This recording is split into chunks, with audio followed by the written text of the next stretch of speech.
Saludos. Soy el profesor Jesús Víctor Alfredo Contreras Ugarte, profesor de Filosofía del Derecho y de Derechos Humanos. En esta oportunidad, desde el octavo Congreso Internacional Comunicación y Pensamiento, organizado por la Facultad de Comunicación de la Universidad de Sevilla, en España, vengo a proponerles la siguiente ponencia, la que además luego será también capítulo de libro en este año 2023. Esta ponencia que hago se referirá al tema que he titulado La retórica como instrumento del poder económico y político. La estoy enmarcando dentro del simposio de este ya connotado octavo Congreso Internacional Comunicación y Pensamiento. El simposio es El lenguaje como estrategia de manipulación. Bien, explico mi postura en este vídeo. Agradezco, por supuesto, a los organizadores de este congreso y a quienes tienen a bien escucharme y verme en este momento de partición académica.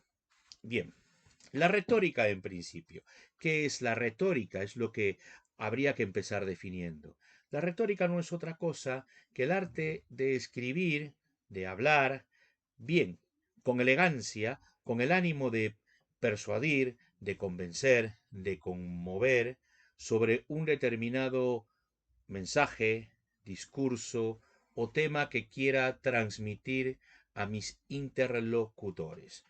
Dicho en palabras sucintas, la retórica tiene por fin convencer y o persuadir a quien está dirigido el mensaje que pretendo o que se pretende transmitir haciendo uso de esta forma de expresión, tanto escrita como oral. Es bueno precisar que esto viene desde otrora, en la Grecia clásica, más específicamente con los sofistas. Háblese pues Gorgia, entre otros, Gorgias, por ejemplo, entre otros. Habrá que recordar que Platón no tenía una buena imagen de los sofistas, porque lo que sostenía Platón era que este tipo de oradores, este tipo de personas que pretenden conmover y convencer a las personas, persuadir a las personas a través del uso de la retórica, del arte del buen decir, lo que busca es la verosimilitud de las cosas, no busca la verdad. Aquí podríamos hacer una diferencia entre lo que es la dialéctica y lo que es la retórica. La dialéctica, al final de cuentas, sí que tiene por fin la verdad. La retórica no. La retórica pretenderá convencernos de algo, convencer de algo a alguien sin necesidad que aquello sobre lo que queremos convencer o persuadir tenga que ser necesariamente cierto, verídico, si se quiere. Esta es una crítica que hacía Platón. Decía que la retórica se utilizaba más hacia las masas, se dirigía hacia las masas ignorantes, se puede decir, ignorantes y distraídas, diría yo, que son fáciles de manipular. Es un mecanismo de manipulación de las masas. Este poder de la palabra ya lo encontramos reconocido, por ejemplo, en esta obra que se llama Elogio a Helena o Encomio de Helena. Es una obra de Gorgias, que la tengo aquí, y si le damos una lectura a algo que es sumamente conocido, pero no viene de más leerlo, dice pues, la palabra es un poderoso soberano que con un cuerpo pequeñísimo y del todo invisible, lleva a término la obra más divina.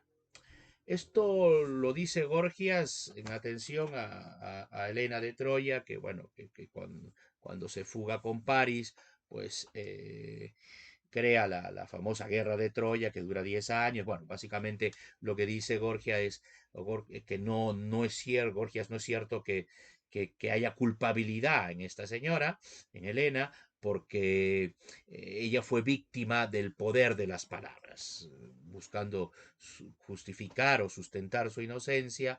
Lo que hace Gorgias es reconocer el poder, la potencia que tienen las palabras para persuadir incluso a que hagas cosas que nunca hubieras hecho. Bien, sentado esto, podremos decir entonces que la retórica es un instrumento con el que hay que tener mucho cuidado.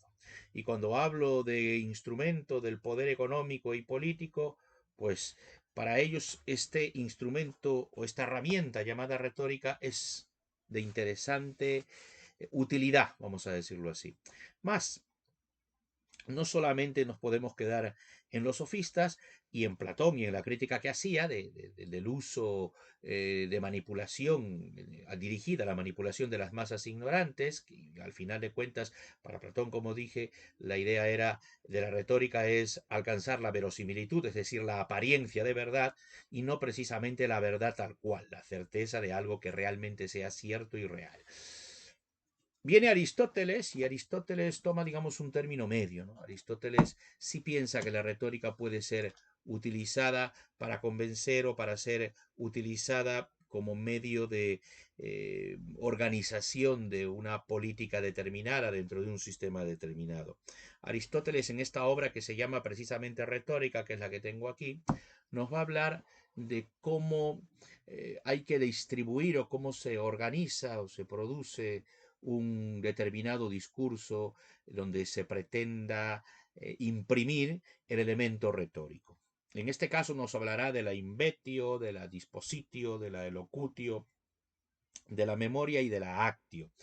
Son las 5 partes que luego recogerá también Cicerón, el jurista romano, y sin romper este esquema, pues hará una matización más específica, si se quiere, a la que hizo Aristóteles, incluso hasta el día de hoy la retórica, el ciclo retórico ciceroniano, Cicerón pues se sigue utilizando en los cursos de oratoria o de hablar en público. Pero retomemos a Aristóteles. Aristóteles pues nos dirá, en primer lugar, como he dicho, la invetio. La invetio será hallar aquellos argumentos que resultarán más acertados, válidos y correctos, oportunos además, para transmitir el mensaje o la idea que quiero transmitir.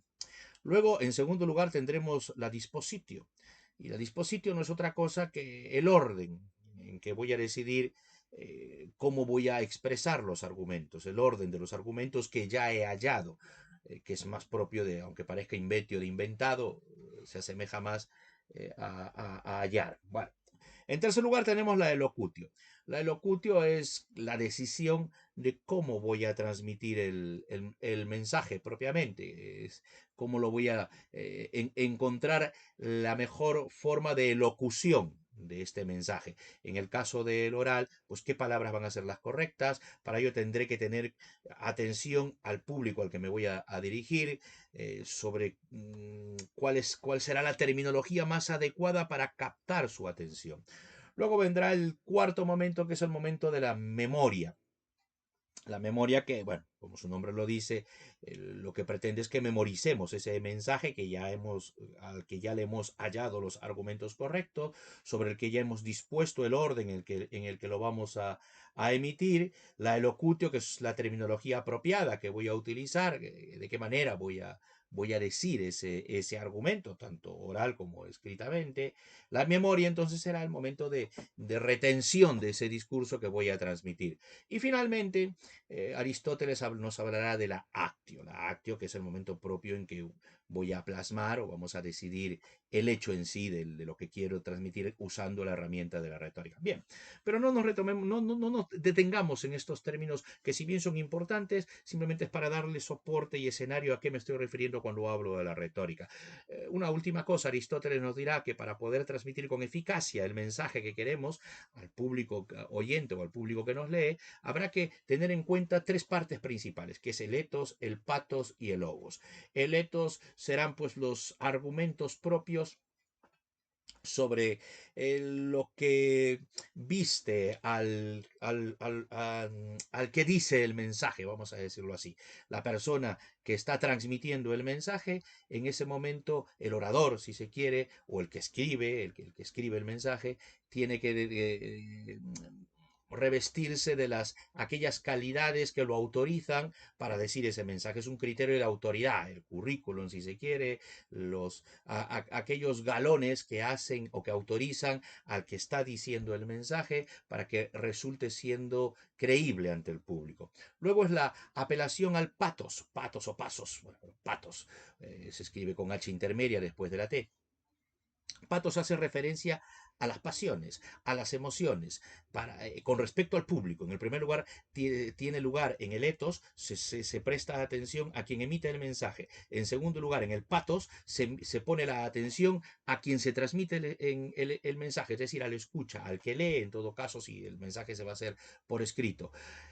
En este caso, la idea es apelar al sentimiento, a la emoción, al miedo. Además, es decir, buscar una manera emotiva, por eso se llama patos, a las pasiones que tiene el público para acercarme a convencerlo, a persuadirlo, a acercarme a él, al público me refiero, para que haga suyo el mensaje. Luego viene logos, pero logos es propiamente donde están incorporados los argumentos lógicos que voy a expresar, donde estarán, por ejemplo, las pruebas que sostienen lo que estoy diciendo. Aristóteles dirá que hay que poner especial atención sobre todo en el etos y en el patos. La idea de convencer en términos generales dentro de la retórica, dije que la retórica principalmente busca entonces convencer y persuadir. Convencer procura apelar al intelecto del interlocutor y la persuasión procura apelar a la pasión, si se quiere, al corazón, a los sentimientos del interlocutor para convencerlo en uno u otro sentido. Hasta aquí resulta bastante entendible el soporte o el escenario intelectual y académico o teórico en el que voy a desenvolver mi ponencia y finalmente el capítulo que saldrá, como dije, en este año 2023, publicado también con respecto al lenguaje como estrategia de manipulación. Mi tema es entonces la retórica como instrumento del poder económico y político. Si nos situamos en el mundo actual, si nos situamos en la contemporaneidad y más específicamente en un hecho que todos conocemos porque a todos nos ha afectado, no solamente en España, sino en todo el mundo, pues podremos advertir que la pandemia es un ejemplo perfecto para ver el uso que se ha hecho de la terminología, de la manera de transmitir un discurso, en última instancia, de la retórica. Por citar un ejemplo, recordad que en los medios de comunicación, cuando se hablaba de la vacuna, o producto experimental, pero bueno, llamémosle vacuna, contra el COVID, quiero decir, pues se decía que la vacuna inmunizaba. Y se decía que a la primera dosis, con eso era suficiente. Muchos ya ni siquiera lo recuerdan. Bueno, al final de cuentas, esto no fue así y hoy creo que ya vamos por la quinta, la cuarta dosis. Da igual, para quien las haya puesto el número final, pues sabrá por qué número vamos, aunque ya actualmente no se lo pone todo el mundo. Pero bueno, las dosis actuales quiero decir. A lo que voy.